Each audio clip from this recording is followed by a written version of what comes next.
Abdullah bin Ahmad bin Qudamah al-Maqdisi dalam kitabnya At-Tawabin, mengisahkan kehidupan Malik bin Dinar sebagai seorang preman yang suka mabuk-mabukan, berbuat zalim, memakan riba, dan banyak dosa lain yang beliau lakukan, sebelum menjadi waliullah. Nama asli beliau adalah Abu Yahya Malik bin Dinar al-Basri.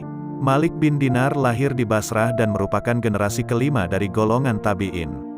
Malik meninggal di Basrah pada tahun 131 Hijriah. Malik mulai ada perubahan ketika ingin menikah dan mendambakan anak. Dari perkawinan itu, Malik memiliki seorang putri yang diberi nama Fatimah. Kehadiran buah hati menyadarkan Malik untuk bertobat, meski tidak berhenti total. Kehadiran si putri Fatimah memberikan perubahan besar dalam kehidupan Malik. Perilakunya berangsur mendekatkan diri kepada Allah. Fatimah pernah melihat Malik memegang segelas khamar.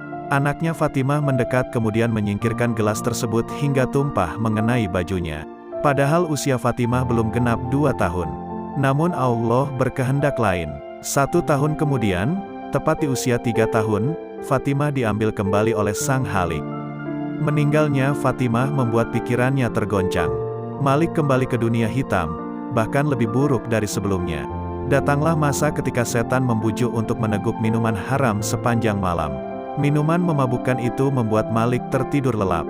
Pada saat itu, pada malam nisfu Syaban, tepat malam Jumat, Malik yang sedang mabuk dan tidak mengerjakan salat Isya, itu pun bermimpi.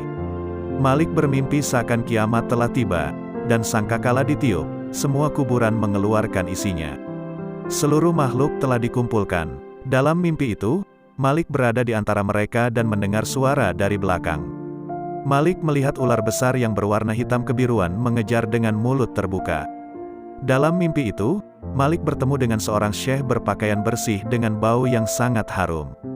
Malik mengucapkan salam padanya. Syekh dalam mimpi itu menjawab salam Malik.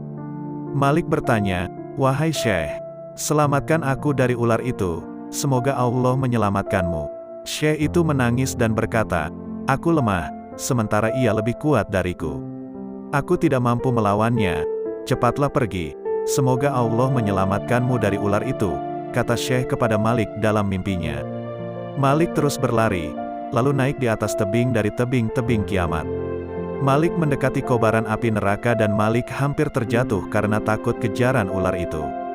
Tiba-tiba ada suara teriakan, "Kembalilah, kamu bukan termasuk penghuni neraka." Ular itu terus mengejar. Malik kembali mendatangi Syekh dan berkata, "Wahai Syekh, aku memohon padamu agar menyelamatkanku dari ular itu, namun engkau tidak melakukannya." Syekh itu menangis lalu berkata kepada Malik, "Aku lemah, tapi pergilah ke gunung itu, karena di dalamnya ada simpanan orang-orang Islam. Jika engkau memiliki simpanan di dalam gunung itu, ia akan menyelamatkanmu." Malik melihat gunung bulat yang terbuat dari perak, ada kubah di atas lembah permata dan tirai yang bergelentungan. Setiap kubah memiliki 2 pintu yang berwarna merah keemasan yang bertaburan zamrud dan mutiara, dan setiap pintu terdapat tirai dari sutera yang bergantungan. Ketika Malik melihat gunung itu, ular terus mengejar. Dan ketika mendekati gunung, salah satu malaikat berteriak, "Angkatlah tirai-tirai itu, bukalah pintu-pintu, dan hati-hatilah, mudah-mudahan orang malang ini ada yang dapat menyelamatkan dia dari musuhnya." Tirai-tirai itu diangkat, pintu-pintu dibuka, dan tiba-tiba dari dalam tempat itu muncul anak-anak yang wajahnya bersinar seperti bulan purnama, namun ular itu terus mengejar Malik. Di antara anak itu ada yang berteriak, "Celaka engkau, kemarilah dan mendekatlah kalian semua, musuhnya sudah dekat dengannya." Anak-anak itu kemudian keluar satu demi satu, dan Malik melihat putrinya, Fatimah yang sudah meninggal dunia 2 tahun yang lalu. "Anakku mendekatiku."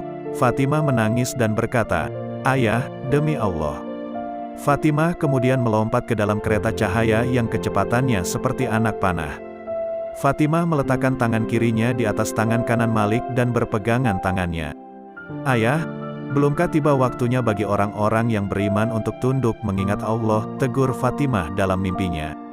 Malik menangis dan berkata, "Anakku, kalian memahami Al-Quran." Fatimah menjawab, "Ayah, kami lebih memahaminya lebih baik darimu. Beritahu aku tentang ular yang ingin membunuhku." Fatimah menjawab, "Ia adalah amal burukmu yang dan akan melemparkanmu ke neraka." Lalu siapa syekh yang aku temui di jalan itu? Ia adalah amal baikmu yang menjadi lemah, sehingga ia tidak dapat membantu menyelamatkanmu dari amal burukmu.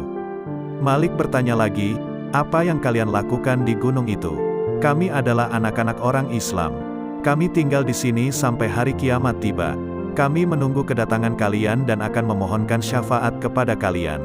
Malik terbangun ketika fajar telah terbit. Mulai saat itulah, Malik menjauh dari minuman khamar dan bertaubat kepada Allah. Sehingga Malik bin Dinar menjadi wali Allah dari golongan tabi'in dan juga ahli hadis.